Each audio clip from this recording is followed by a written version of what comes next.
పుట్టపర్తి సాయిబాబా వారికి ముఖ్యమంత్రి హోదాలో ఎన్టీ రామారావు అప్పట్లో రాసిన లేఖ ఇప్పుడు వైరల్ అవుతోంది. అనంతపురం జిల్లాలో తాగునీటి కోసం శ్రీ సత్యసాయి అందించిన భారీ విరాళానికి కృతజ్ఞతలు తెలుపుతూ ఎన్టీఆర్ రాసిన లేఖ ఇప్పుడు అందరి దృష్టిని ఆకర్షిస్తోంది. మరి ఆ లేఖలో ఎన్టీఆర్ ఏం రాశారో చూడండి. గౌరవనీయులైన శ్రీ సత్యసాయి బాబా గారికి వ్యక్తిగతంగా నా తరపున, ఆంధ్రప్రదేశ్ ప్రభుత్వం ప్రజల తరపున మీరు అనంతపురం జిల్లాలోని కరువు పీడిత ప్రాంతాలలో తాగునీటి సౌకర్యాన్ని అందించడానికి దయతో చేసిన భారీ విరాళం పట్ల నా ప్రగాఢ కృతజ్ఞతలను తెలియజేస్తున్నాను. దయా కరుణతో మీరు చేసిన ఈ అద్భుతమైన సాటిలేని సాయం నిస్సహాయ మానవాళికి జీవనాడి వంటిది. సార్, భవిష్యత్ తరాలు ఈ మహోపకారాన్ని నిరంతరం గుర్తుంచుకుంటాయి. మీ దాతృత్వం, విశాల హృదయానికి సరైన నిర్వచనం ఈ విరాళం.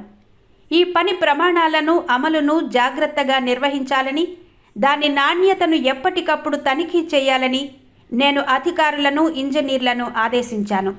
అంతేకాకుండా పని పురోగతిపై సాధారణ వ్యవధిలో మార్గదర్శక సూత్రాలపై మీ సలహాను కోరమని వారిని ఆదేశించాను.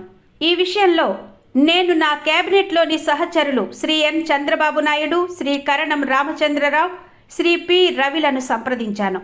ప్రాజెక్టుపై చర్చించడానికి, మీ సలహాలను కోరడానికి నేను వ్యక్తిగతంగా మిమ్మల్ని త్వరలో కలుస్తాను. రాష్ట్ర అభివృద్ధి, పురోగతి కోసం మీ సలహా సూచనల కోసం ఎదురు చూస్తూ ఉంటాను. మరోసారి మీకు ధన్యవాదాలు తెలియజేస్తూ గౌరవపూర్వక వందనములతో మీ విధేయుడు ఎన్టీ రామారావు.